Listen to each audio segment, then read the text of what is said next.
بسم اللہ الرحمن الرحیم۔ پچھلی قسط میں ہم نے یعقوب علیہ السلام کا اپنے خاندان سمیت کنعان چھوڑ کر مصر کی طرف پیدل سفر، مصر کی عوام، تمام فوجی اور شاہی لشکر کا یوسف کے خاندان والوں کا پرتپاک استقبال دیکھا۔ آج کی قسط میں ہم یوسف علیہ السلام کا اپنے والد اور فیملی سے ملنے کے جذباتی لمحات اور اس خواب کے پورا ہونے کے مناظر دیکھیں گے جس کا ذکر قرآن پاک میں ہے۔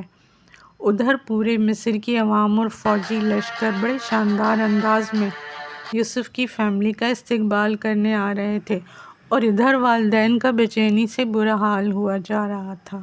والد کا دل تو خوشی اور تجسس سے لگتا تھا جیسے رک جائے گا۔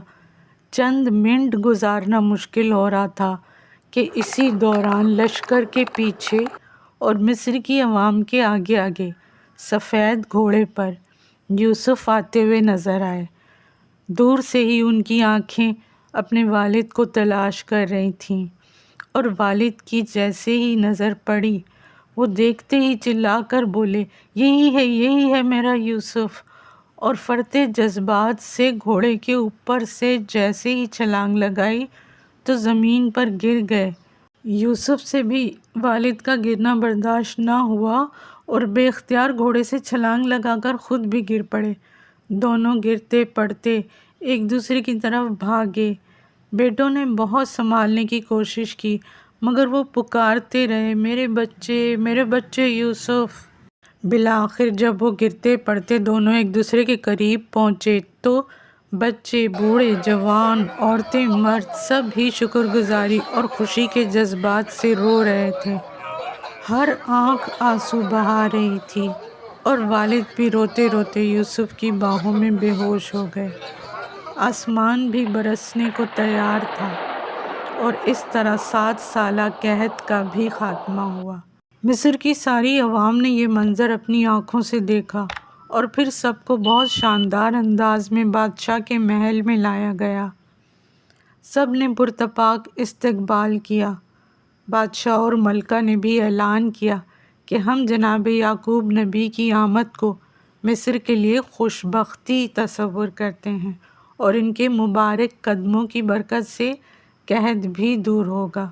یہ تمام مناظر دیکھ کر یوسف کے قتل کی سازش میں شامل دونوں بھائی بدستور جیلس ہوتے رہے اور ایک دوسرے سے سرگوشیاں کرتے ہوئے کہنے لگے کہ کیا تم نے کبھی سوچا تھا کہ یوسف کا خواب سچ ہو جائے گا؟ دوسرا بولا، ہرگز نہیں، اور سب سے تکلیف دہ بات تو یہ ہے کہ اب ہم مجبور ہیں کہ ہمیشہ اس کی تعظیم اور تعریف کریں۔ سب دربار میں ابھی جمع ہی تھے کہ اسی دوران یوسف پر وحی نازل ہوئی اور فرشتہ وحی نے کہا، اے یوسف، خود کو بہترین طور پر آراستہ کرو اور پوری شان و شوکت کے ساتھ مزین ہو کر دربار میں آؤ تاکہ سب جان لیں کہ جسے خدا عزیز رکھتا ہے اس کے ساتھ مقابلہ کرنے کی طاقت کسی میں بھی نہیں ہوتی۔ وحی کے فوراً بعد ہی یوسف والدین سے اجازت لے کر تیار ہونے چلے گئے۔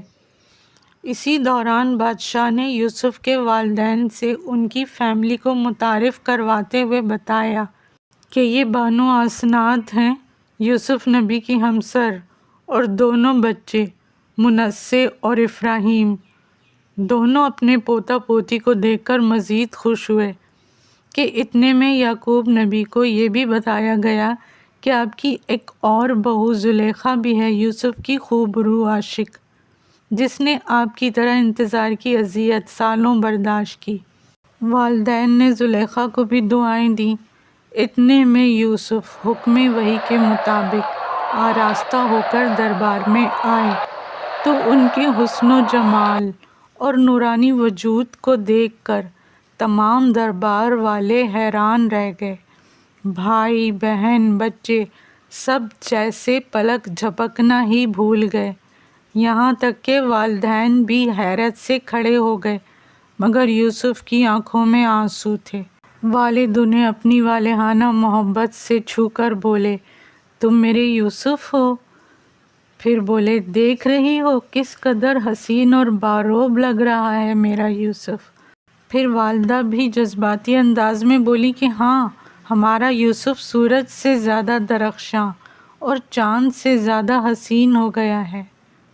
یوسف علیہ السلام کے لیے یہ سب محض ایک بچپن کا خواب اور اس کی سچی تعبیر کا لمحہ نہیں تھا، بلکہ 40 سالہ صبر، مسلسل جد و جہد اور تکلیفوں کا ثمر تھا۔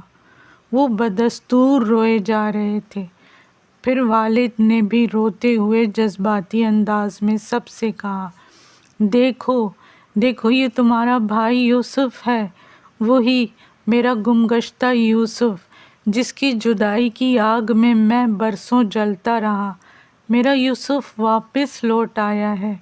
وہ دھاڑے مار کر رونے لگے اور سب بھی رو پڑے۔ پھر وہ بولے، آؤ یوسف کے مل جانے پر سجدہ شکر بجا لائیں۔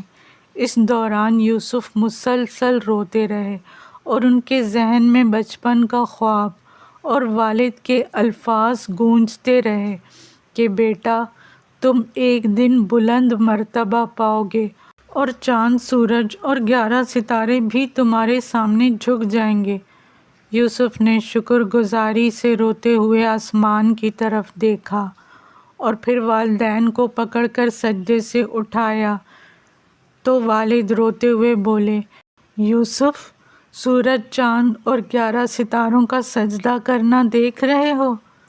یوسف بھی روتے ہوئے بولے، جی بابا دیکھ رہا ہوں، اپنے بچپن کے خواب کی تعبیر دیکھ رہا ہوں۔ اس کے بعد جو کچھ ہوا وہ انبیاء اور نیک ارواح کی زندگی کی کہانی کا نچوڑ ہے۔ یہ دیکھنے کے لیے آخری قسط ضرور ملاحظہ کیجیے۔